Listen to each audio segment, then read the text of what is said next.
So we seem to have most people have returned from their break, hopefully feeling refreshed. So I'm going to hand over now to James, who's going to introduce our next panelist. Take it away, James. Oh, finally, I get a job to do after a couple of weeks. I really have had very little to do with the organisation today, so I do say a massive thank you to Stephen, Colette, and Claire for all the work that's gone into the event today. I'm James, the LGBT Champions Programme Coordinator, and I'm here to cheer you into your afternoon sessions, which are more in and around your self-care needs and making sure that you're reinforcing and looking after yourself. As Stephen mentioned earlier on today, the session is going to be around making the unbearable bearable, which I suppose as helpline volunteers and peer support volunteers is something you do through this work for the individuals who contact the support services and contact the groups which you're part of, but it can never come at the expense of your own resources. So next up, I'm going to hand over to Tony Bates, the founder of Jigsaw, to bring us through a session about sort of self-care and how to make sure you're looking after yourself. But before we get into that, we have one more message coming in from the founder of the LGBT helpline, just to give you a little bit of reinforcement and positivity before we get straight into Tony's session. So thank you very much. Hello everyone, this is Oran Allen. I was the first chairperson of the LGBT helpline and worked with many of you back when we were establishing the helpline 10 years ago. And I just want to wish you all a happy 10th birthday. It's wonderful to see how far the helpline has come and the organisation LGBT Ireland that has grown up around the helpline. All of the work all of you have done, both the older volunteers and the newer, it's incredible, and the service you're providing is so important, and I'm so happy that it has grown from strength to strength. So congratulations and well done, and enjoy your celebrations. Lovely. So Tony, whenever you're ready, we'll take it away. I just thought I'd say a few words generally before I start, but I've been thinking about mental health, you know, and what it is that we're trying to, you know, communicate to people and make possible for people. And mental health is just a term, but it captures something of, I think, what we're all about. And I think I just thought of three things that have really struck me over the course of my work. And one is that above all, it's a belief in ourselves, you know, that I believe in who I am, trust who I am. I'm getting it, oh, sorry. That's my brother ringing me now, and I'm just going to cut him off. There we go. And that's a very good sign, because I have turned the phone to silent, but it was still vibrating and distracting. So I think it's, you know, about trust, it's about identity, but I think what that is really being able to find a way to bring in ourselves the various contradictions to the table, to invite what may seem to be contradictions, the you know, the strong and what may be broken and vulnerable, the courageous but what may be also very afraid, the joys and the griefs. That mental health is really about integration. It's about finding a way to come to peace with ourselves, you know, where the lion and the lamb lay down to rest, that kind of thing. And when we do that, our personality gets much more grounded, and it gets bigger, it gets stronger, it gets more compassionate. Because we're accepting who we are, we're able to accept who other people are, and we see the hidden pain of other people more easily. That's one thing, that sort of, you know, integration. The other thing I think is a willingness to face reality. And that's easy on a good day when things are going very well, but our natural tendency is to avoid difficulty and pain, and it's built into us. But when we do, we invariably bring about a kind of a gradual deterioration in our whole inside, in our inner life. the way I think about it sometimes is we build a wall around ourselves to keep out what's negative, but actually the negative energy gets locked inside the wall, and we're left with that, and we become gradually more anxious, and then depressed, and then despair. It's because we're running from something that's growing while we're not facing it. So I think mental health is really helping people to face these things. All of these elements of mental health, you know, integration, facing, they're elements that people need help to do so that they can find in themselves mental health. We all do it and don't do it to some extent every day. But I think, you know, it's not to say we click a switch and it's done. We need support to do these things. And finally, I think mental health is really about knowing what nourishes us and what makes us feel alive. We could have a great conversation, all of us, if I asked all of you, what is it that makes you feel alive? What is it that connects you with the world, with beauty, with wonder, with excitement? What is it that gives you energy? And this isn't just by way of some kind of vicarious pleasure. This is very important, because what gives us energy and what, you know, lights our fire is also what holds a clue as to what matters to us and how we want to give to other people.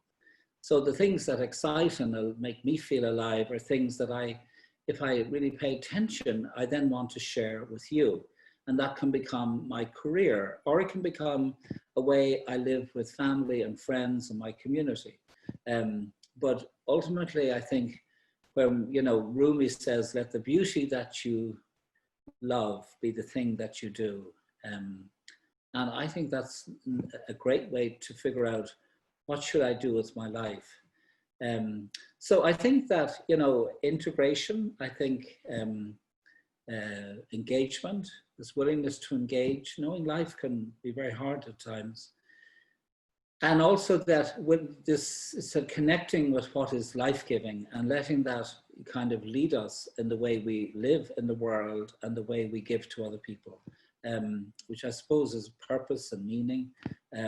Those are the elements that step out for me. Now, having said that, I'm just going to move on to my presentation now. So, I call this How to Make the Unbearable Bearable, which is, for me, I mean, the whole trend of what I'm saying is, how do we move towards what frightens us, what hurts us, and how do we do that in ourselves, and how do we make that possible in a communication with another person, for them to do that, because that's what they need to do. Is to touch what is most painful, insofar as and it doesn't have to be done in 1 minute or 1 day. I take a number of sessions. So, the subtitle, I suppose, is How Talking Helps, because, you know, that's what we're doing, and that's the currency of the exchange. There's more going on besides talking. There's all kinds of, innuendos, or there's emotion, and there's tone of voice, and there's acceptance, and all kinds of things communicated beyond just talking. And of course, besides talking, there's listening going on. So there's a whole dynamic that's going on. But let's just take for a moment, why the hell do we talk, and how does that seem to be so important for human beings? And it's been important now. This is going to be interesting. I have to, yeah, there we go. It's been important for a long time.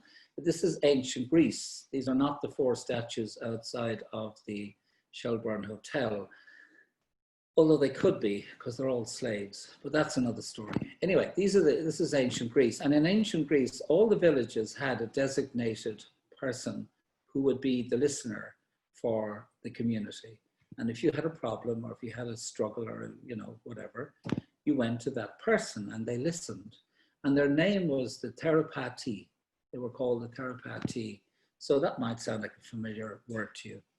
in our own ancient communities down there in the Great Blasket, where people lived on the edge of chaos, really. I mean, they lived in a very precarious, dangerous place, and they experienced an enormous amount of death and bereavement and, you know, probably hunger and all kinds of things.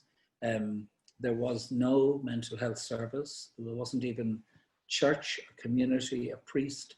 There was none of the social services available to them, and no COVID payment when they were locked down. But they had each other, and they had storytellers. And I guess the storyteller we all know but don't shriek is now next is Peg. And what she says here, everything that was coming dark upon us, we would disclose it to each other, and that would give us consolation of mind. So, you know, the dynamic, the survival, you know, dynamic of that community was to talk to each other and find consolation of mind, which is a beautiful expression.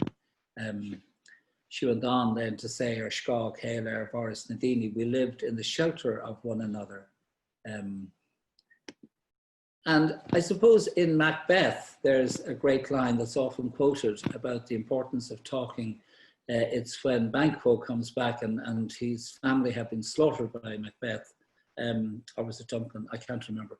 But one of them says to the other, "Give sorrow words, the grief that does not speak, whispers the o'erfraught heart and bids it break." And, you know, I think that captures it as well as anything, that the suffering that we hold inside can actually lives in our cells, in our tissues, in our muscles, and it can really cause physical pain and physical illness. And it certainly can reduce our immunology or immunity to things, our immune system. So that's important. And then, you know, somebody decided, well, let's make some money out of this, because this is really, you know, this is all the rage, just talking. So this is a wax model, by the way, in case you're wondering if it's the real deal.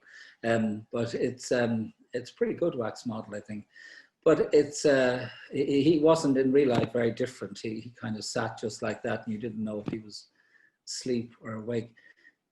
But, you know, Freud, his idea was to create a space where people could talk and to create as silent a space as possible, and to allow them the freedom to talk loosely, not to have to make sense, not to know what was wrong with them, not to come and say, well, my self-esteem is at a kind of on medium on a scale, my anxiety level is quite high, depression is severe, can you help me?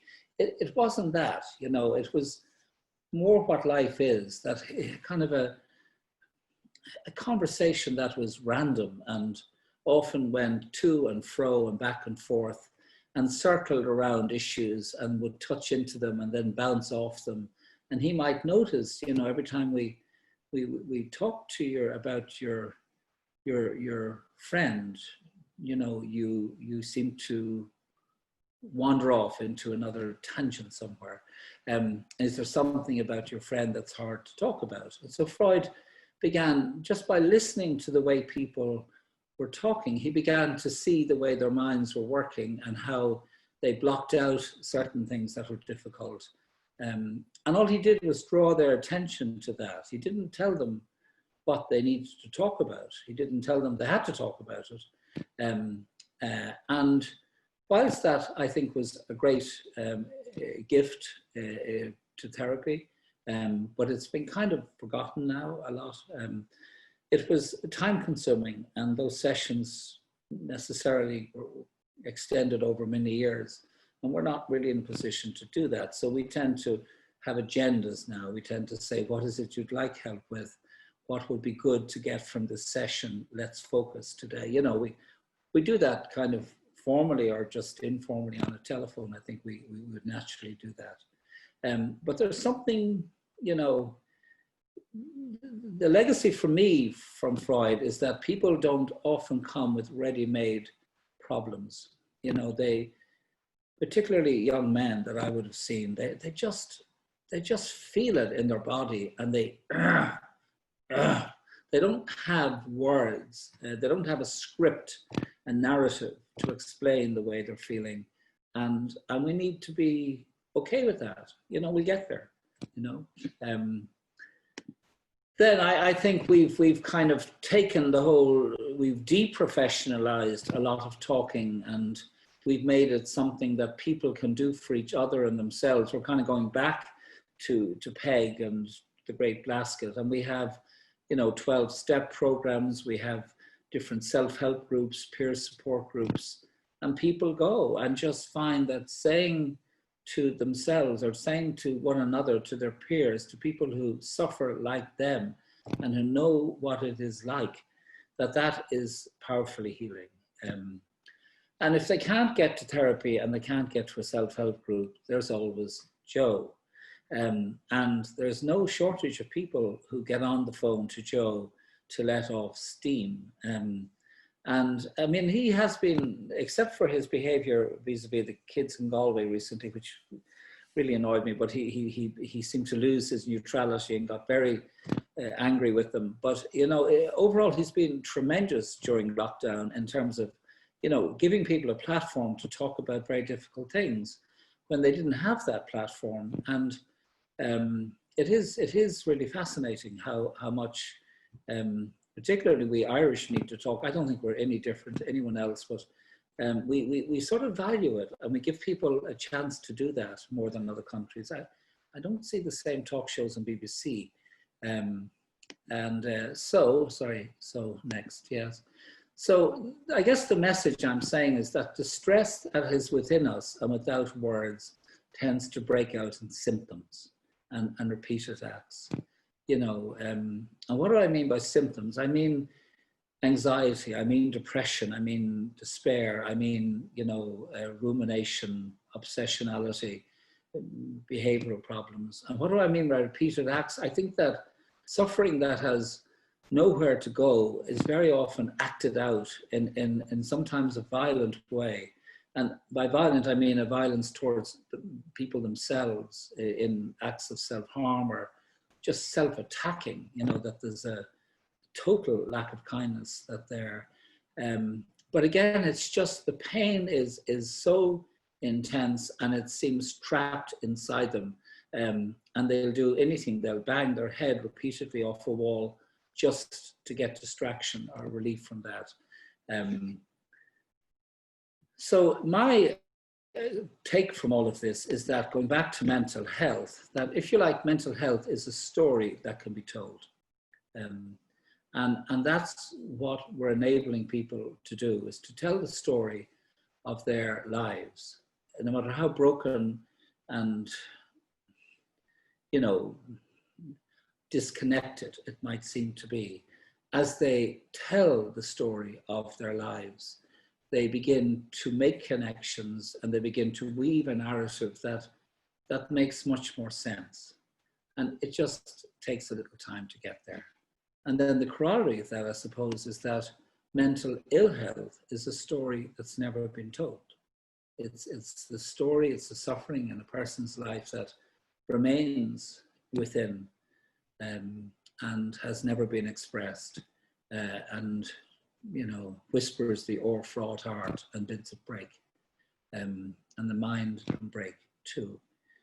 So what I want to do is just to have a little reflection, and my reflection is simply, I want you to think of a time, and I want to explain this because I don't want you all going back into some trauma that you had in your life. That's not the point.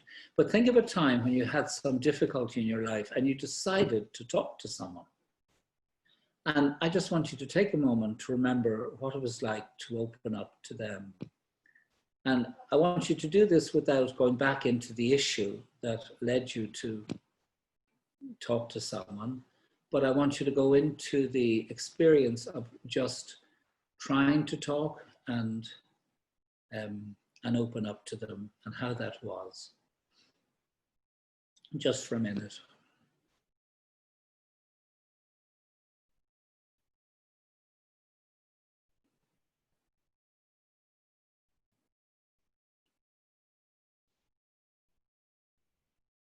And again, I mean, we're, without even identifying yourself or the issue concerned, what has your experience been of going to talk to someone about something that was tricky or, difficult? Before you go to talk about the person, we're going to go in a minute to talk about their reaction to you, but stay with yourself. What was it like just opening up or trying to open up? How was that? Hard or easy,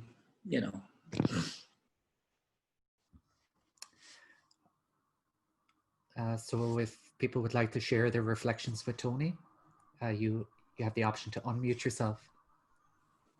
I was saying that when I was trying to get something out for the first time, I was bag of nerves. I was a bit shaky and anxious and tearing up a lot. So it was a very scary time.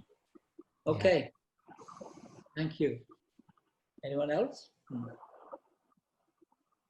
I felt relief to talk to somebody. Yeah.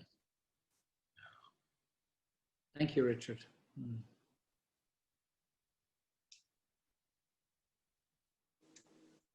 Okay, I was just going to say that I was a bit of both there, both of the answers that were there, that I found it really nerve-wracking the first time, but absolutely felt relief within minutes of starting to talk to somebody.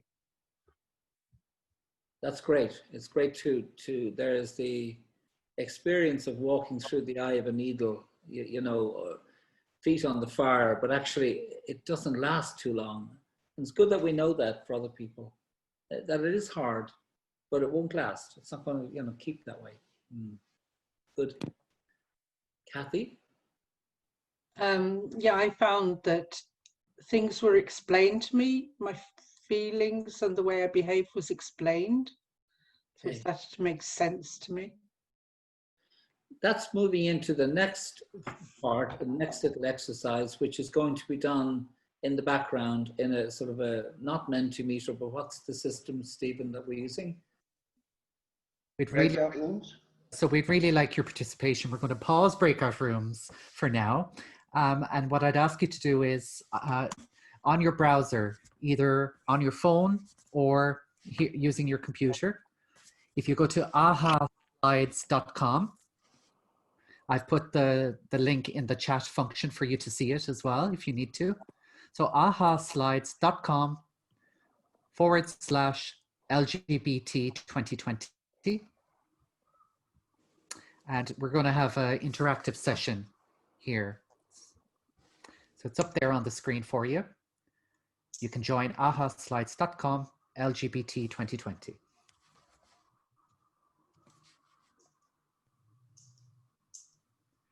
And you can do this on your browser on your computer or on your mobile.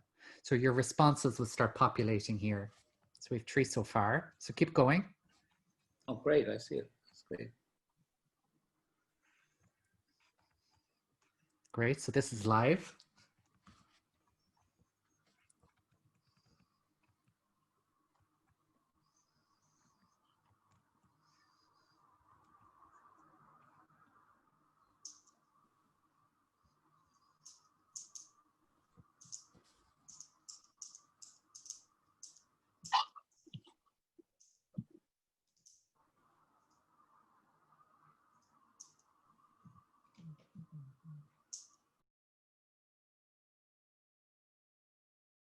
It's funny when you use listen, if you say listen carefully or any meaning the same thing, but it's funny, it categorizes it differently. But that word listen in the middle should be much bigger because to reflect the frequency of the word that I think it's the standout word, even in the midst of all of these. I comforted is coming in as a close second, which I didn't expect. Called me on my BS. I think this is very important. Looked at me in the eye. Of course, it depends how they look at you, but I think there is a kind of a look that is both deeply compassionate, but also empowering. You know, it makes, you know, like somebody expects something of me in the best sense, that they they believe I can work through this, I can live through this, I can survive this. Validated my emotions, took away my loneliness. So it broke people out of a sense of isolation. Didn't speak over me. Didn't try to fix me. That's up twice. Didn't offer advice. These are all the same things.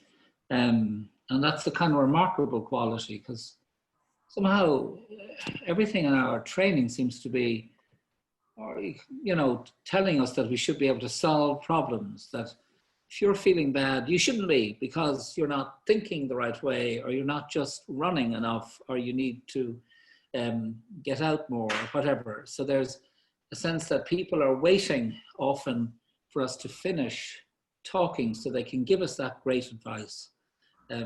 Doesn't work, rarely. I mean, if I meet my neighbor on the street, that's the reaction I get if I say they ask me how I'm doing, and I say, well, I'm having a bit of a tough time. Well, you just need to go out more, you know. But that's fine. I don't mind that. But when I go to someone with a more personal, you know, difficulty, I'm looking for something else. Helps me to understand, non-judgmental, believes me, you know, just literally takes me seriously. Tried to make me feel bad. I don't know, was that a helpful reaction or a non-helpful reaction? I was looking really for helpful in this occasion. I think we've all had unhelpful reactions where people, you know, they're listening with an agenda in their own mind, just waiting for us to finish, but rather than listening to really want to understand.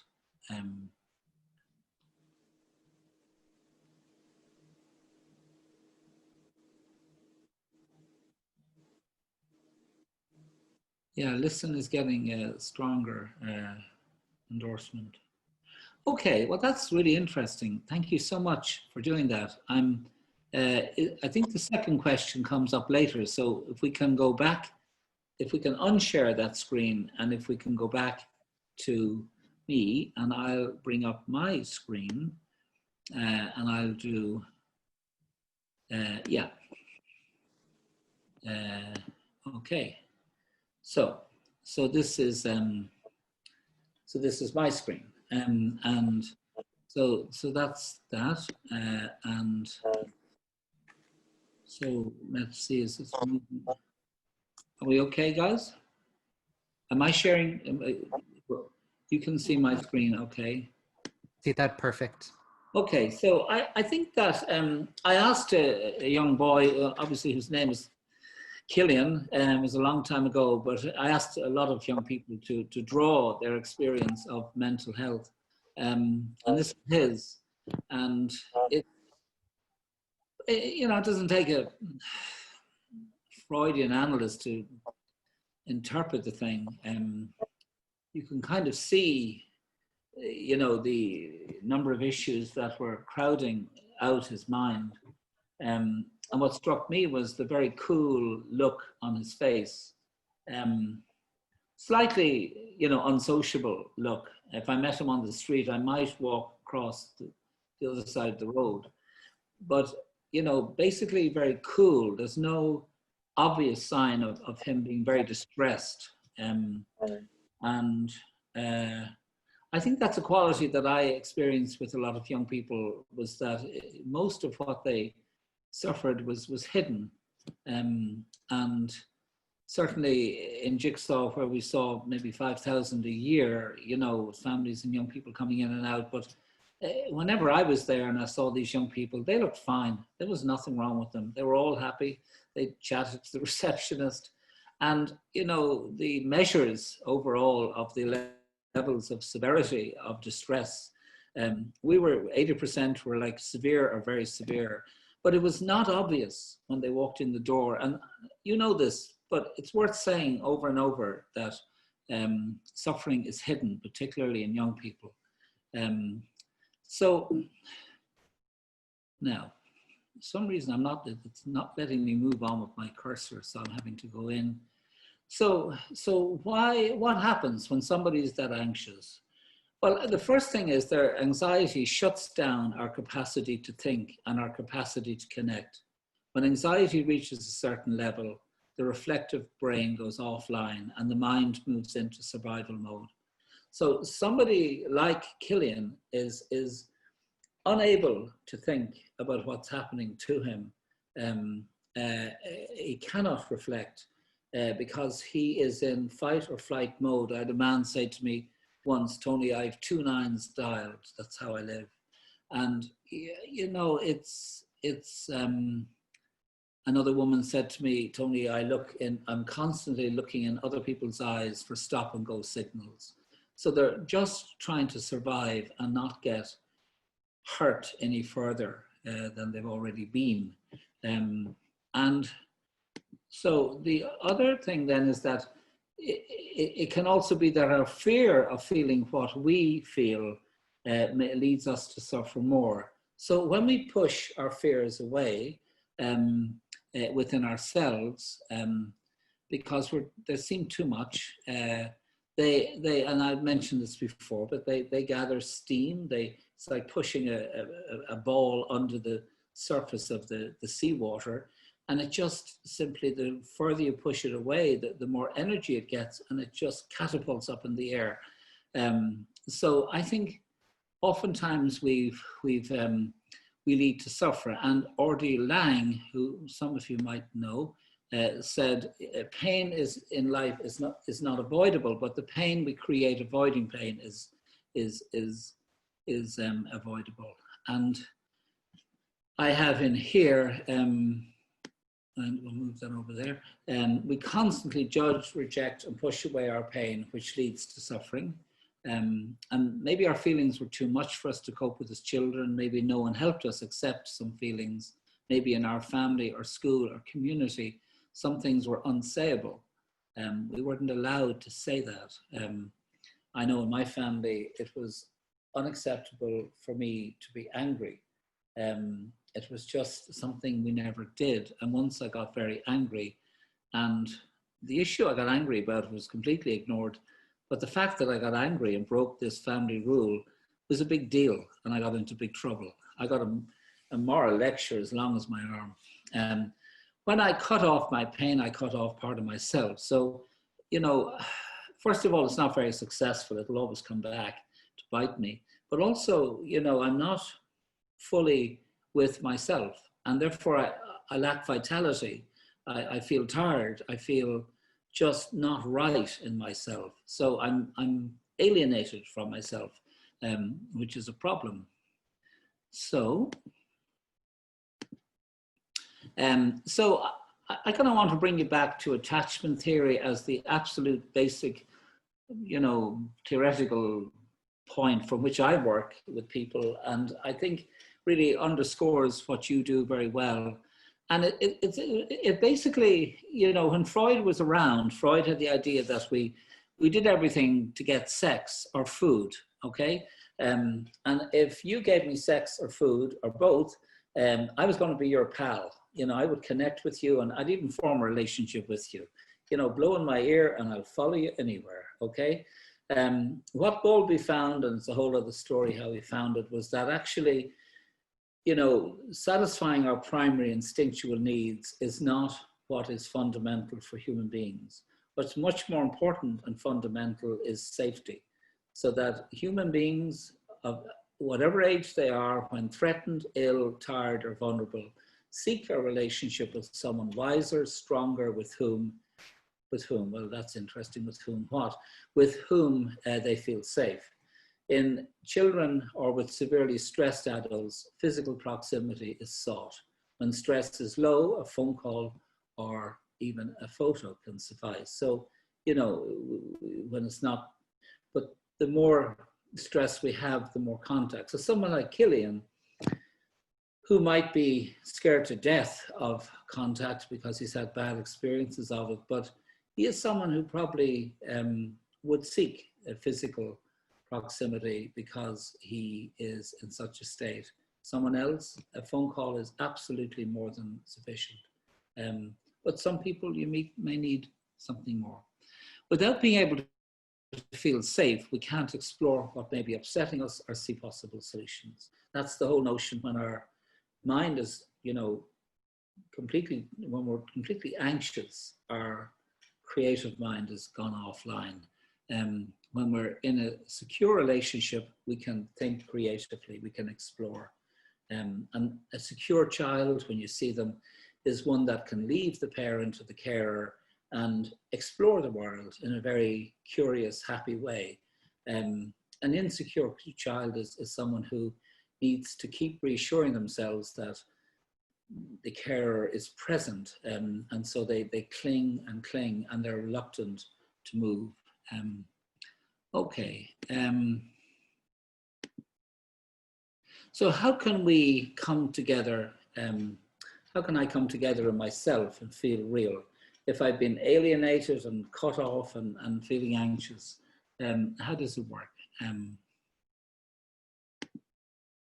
I think the first thing is a safe place. I took this photograph in Washington State in a town called Lincoln, and it was in one of probably the worst school in the whole place. Drive-by shootings, you know, frequently, and I mean, ending in murder. And all of these people were from the most disadvantaged homes, single parents, abuse, all the rest of it. But I was going to the school and I asked to meet some of them, and I met them, and with their permission, I photographed them. And, you know, they look, again, like typical young people. What the hell is their problem? They've no problems. They're happier than anybody. They're happier than I am. This is the impression. When they told me their stories, I had goosebumps, you know, because they were pretty horrific, okay? But what was it that allowed them to be so happy and chat and talk? I think it was this element here. Where is it gone now again? Yes.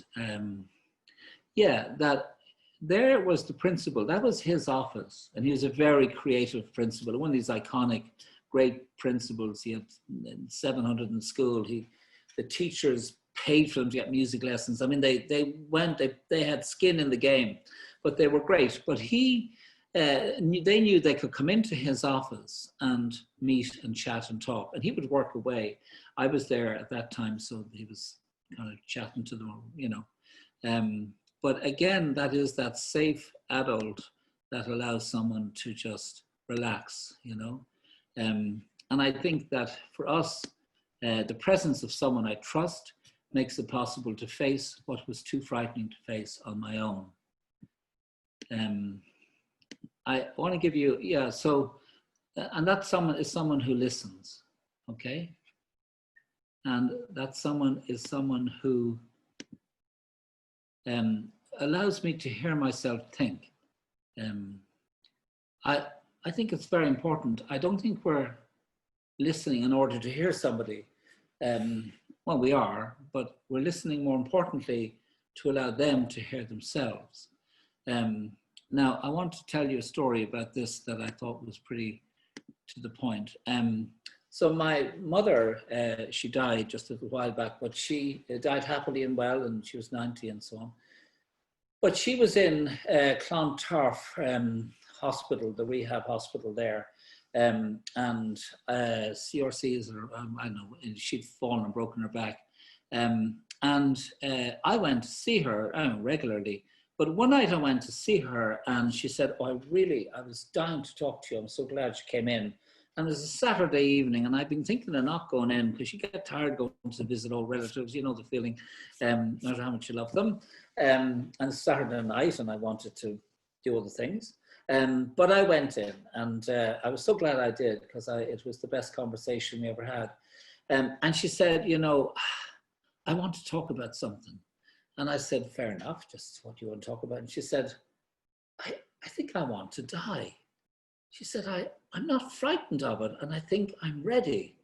And I think so she had this whole conversation with me about being okay about dying. And she said, I know they're trying to make me better and everything else, but I, you know, actually think it's my time. Now, when I had that disturbance earlier from my brother on the phone, he's the GP, and he couldn't have that conversation with her because GPs have a thing about death. They don't do death very well. They're always trying to keep people alive. You know, that's the way they're built. But she said, I couldn't talk to Mel about this. I couldn't, you know. But she could talk to me because I'm this kind of, you know, strange being. Not really. And I just let her talk. And, you know, it struck me driving away that there I was thinking I was being so good, going to see my mother because she was probably bored, and I'd bring her all this news and entertainment and bits of things, which is what we do. But the real need she had was to be able to say out loud the things she was holding in her heart. And when she did that, the relief, the smiles on the woman, you know, and she did die not too long, a few months later, but not from that problem. She got a brain tumor and was in the hospice and died. But when she did, I was with her on my own, and I talked to her and I said, are you okay with this? And you okay? And she said, I'm fine. And then she went into a kind of a sleeping coma, and I sat with her for 18 hours, and then she just died. But this isn't about death. It's about the fact that sometimes, you know, I can't even say things until somebody's there. And then when I do, I'm kind of really amazed by what I've said. And I think that's the way. And as I talk, problems that seemed overwhelming become workable, okay? So what I want to do is a kind of our final exercise, really. I have one other little thing beyond this, but I want you to think about what makes it hard to be present and what helps you to be present. And there are two, I'm going to stop sharing. There are two questions on the AHA, which will allow you to do that. So let's take the first one if we can. You know, what is it that allows you to be present? Because really what I'm saying is with Killian or with my mother or with anybody else is that our being present allows that person to hear themselves and connect with themselves. And that helps them come together, and it helps them to feel their pain, but also it releases the vitality that they've been blocking off inside their system by trying not to feel their pain. And their pain turns into something else. It turns into anger, turns into sadness. Sadness turns into, you know, and it moves and shifts. And they generally feel, if not better, they feel more grounded, more real, okay? Now, so are we able to get, there we go. Okay, excellent. So what makes it hard for you to be present to someone in pain? Identification.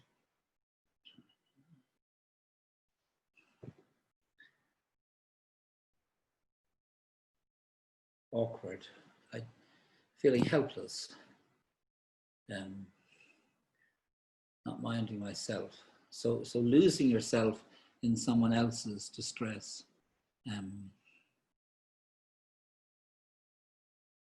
Particularly when it resonates with your own experience and your own pain, which may be present tense, not past. Out of control. So that's an interesting one. So that somehow, so these are important, these are wonderful. Watching someone cry, what's hard? To see someone cry, to see someone out of control. It's awkward. Being in pain yourself, yeah. Being too involved, close. So a lot of issues around, you know, how do I have that boundary where I'm in a caring relationship with someone, I'm genuinely present, and yet I'm not inside their pain. I'm not lost in the story that they're telling. which is, you know, and I'm not allowing it, if I can, to open up all of my own sores and wounds that may still be healing, and wanting to fix them. I think that's really great, because I think that is a very natural. Now, empathy versus, that's an interesting one. Empathy versus sympathy. Yes, again, you know, are we feeling sorry for someone who's going through a hard time, or are we empathizing? Are we able to kind of put ourselves in their shoes without becoming them, which is tricky, but it's great and important. But we remain okay. And then the question is, why is sympathy not a bad thing? I mean, is it really that bad? You know, you poor thing. Gosh, that's awful. And I think sympathy can be a problem because it can leave someone feeling very disempowered, you know. But at the same time, it's very nice when somebody validates my experience and somehow makes me feel I'm not weird, that I'm genuinely having a really tough time. Too close to my own story. Pain is too much. They have an angry tone. I think anger is very hard to be present to. I had a family once that was just crazy angry, and I didn't know what to do. And I just said to them, I find this very upsetting. I'm not good on anger. I never really learned to deal with it at home. So I'm going to leave the room now. And when you've sorted this out, I'll come back and we'll pick up on that problem. And I left the room and I came back. I learned this from family therapists. And they'd all settled down in shock, you know. But it was that sort of destructive anger. It wasn't going anywhere. But it's no harm to be able to give yourself time out. You know, this is very complex what you're saying, and I need to think about this. And can we, you know, come back on this and maybe tonight or tomorrow or whatever, you know, whatever. But sometimes you need to buy time out just for yourself. Okay, so, wow, there's a lot of, you know, you suddenly realize that listening is to someone and being present to someone in distress is, it's not easy. And it really requires a lot of different skills, you know, the skills to hold myself in a reasonably stable place and listen and yet not be pulled over the line into that person's life. Now, okay, so I'm just going to leave those for a minute. I'll comment again, but the next question and the last question we're going to do is, what is it that helps you to be present? Because this is the one.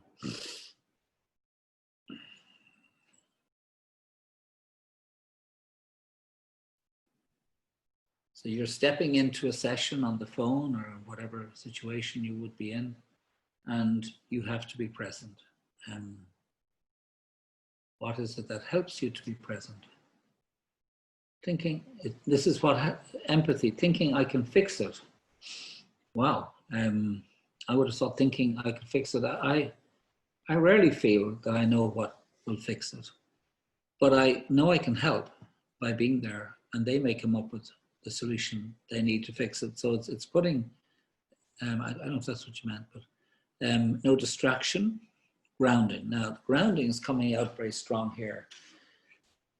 And that's one I am glad to see. And I wanted to finish a little bit on that. So we'll leave that one a minute. Focus on the person. Ensure I'm grounded, the same thing. Take a deep breath, the same thing. Self-compassion, which is, you know, it can be hard just to hang in with someone. Their pain making sense. And again, sometimes it does and sometimes it doesn't. Sometimes we have to get there. That's the destination. And that's a great moment, because when we can understand something together, when the bits fit together, it's much easier to bear that suffering. And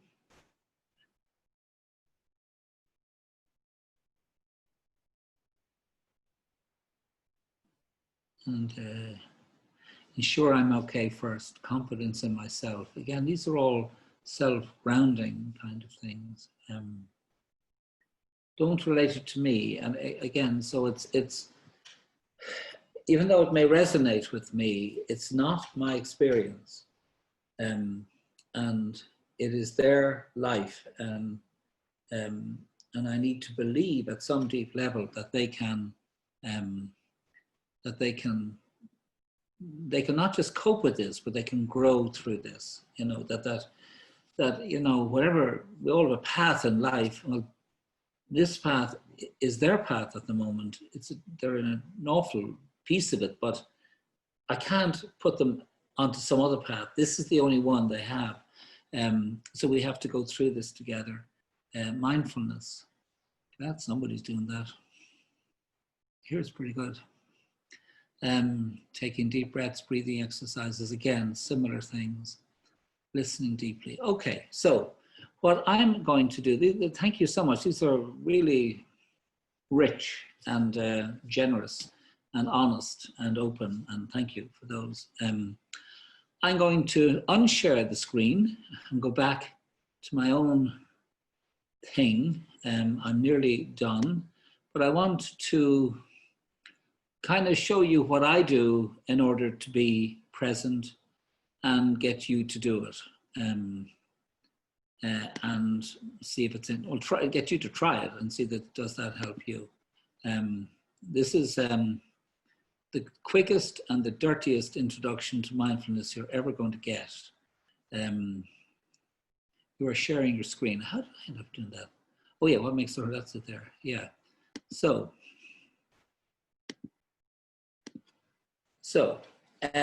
preparing myself to be present, and it's a bit like, you know, I'm in a certain space and I'm opening a door. I don't know what's going to come at me.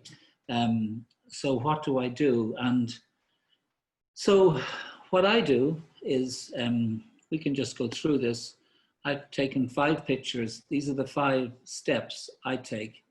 Number 1 is I connect. And I connect with myself. I do it very practically. I take a minute to put feet on the floor, hands on the chair, and I connect with what is supporting me, you know, which is my floor, my chair, the table, whatever. I connect with those, and I connect with my own body. I notice what's there without making any judgment and without trying to make it better. I just say, that's interesting. I'm very anxious. I'm kind of worried about this session. Okay, you know, and just to connect with that. And as you connect with it, notice what happens. It very often changes. The next thing I do is I breathe. And that's a really good idea. And a lot of you, I think, are already into breathing, particularly before a session. But breathing, again, particularly when I focus on the out breath, it kind of brings down my anxiety level. It brings me back into a more steady state. And again, all we're doing here is stabilizing, okay? So that at least one of us, when we're talking, is in a fairly stable state. The next thing I do is I'm present. Now, this is probably not the best slide, but I want to explain it. What these guys are doing is they're facing something that's terrifying. They're facing death. And they do this haku, which if you listen to the translation, I could die today. I could be gone today. This is hard, but I'm not afraid. It's really mustering up. It's kind of self-talk, you know, it's kind of positive thinking.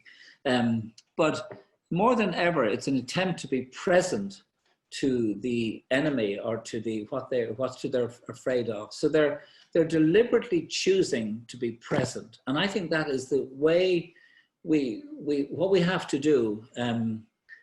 you know, I go on the radio sometimes and on tomorrow, I will be terrified, and I know that. And there's so much can go wrong and does, you know, but I imagine, but I know that the only way through that is actually to choose to be there. And you know, that's really an important step, that I choose to be here for you. I'm frightened that I'm not enough, that you might say things that are too hard for me to hear, but I'm choosing to be here. And this is then what needs to follow that, which is what some of you thought: we are kind to ourselves. And, you know, kindness is an underrated thing. I want you to look at this image because you can kind of get the picture of what's going on here, but the picture is that the soldier is being tasked with looking through his scope and picking out people who look just like this guy, and shooting at them if necessary, killing them if necessary. I like this image because I think this is a simple act of kindness, and I wonder if 30 minutes later, when this soldier's looking through and he sees someone who looks like this man, might he just be a little slower to pull the trigger? I think he might. I think kindness, it's something we do. We don't know what the impact is, but it ripples down and it has an effect. So self-compassion for yourself, it's really important. And finally, I think we're open. You know, we kind of have a kind of a bring it on attitude. We say, come on, tell me what you got. You know, give me your best shot. What's happening, you know, and we're really open. But I think for me, they're the style. So, and I just thought, I have this thing, but I just thought it's worth remembering: the pain and brokenness of life that comes our way does not in itself have the power to destroy us, because we have within us far greater power to heal and be made whole. It is strange, but it is often only those who suffer greatly that are open to discovering the unbelievable power within. Another wonder of wonders is that those who find the inner power to let themselves be healed become more fully alive than those who've never experienced the depths of suffering. I think that one of the things that helps me to be present to people in pain is that I kind of believe that they can come through it. And it's typified in this kintsugi, this art where, you know, they take a beautiful piece of pottery and deliberately break it, and then they get lacquer and genuine gold, and they mix the gold and the lacquer, and they use it then to pull the pieces back together. But the message is that the broken bowl that's been healed is a more beautiful thing than the original bowl. And I kind of think that I've seen that in James's over many years, that, you know, the people who suffered have an extraordinary beauty in them. And I'm not romanticizing the pain they've been in any way, but I need to believe that there's some point for all of us in the pain that we go through. So so hold on one second. The man who wrote that is just on to me. That's amazing. Michael, can I call you back in 2 minutes? Yeah, that's weird. I haven't heard from him in 7 months, but he's my go-to guy. And I asked him, he'd written to me that, and I asked him if I could use it in the inside cover of my book on depression. That's not a plug, don't worry. Anyway, I think this is it.